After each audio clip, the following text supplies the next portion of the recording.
each Wednesday morning, weather permitting.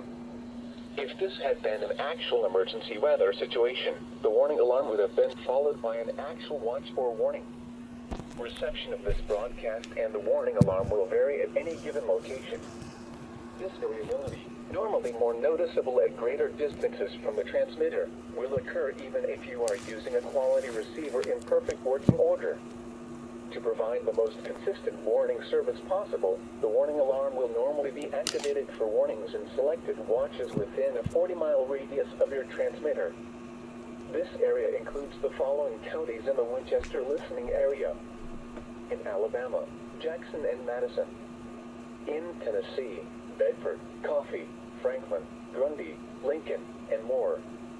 This concludes the weekly test of the warning alarm system. We now return to our normal weather broadcasting.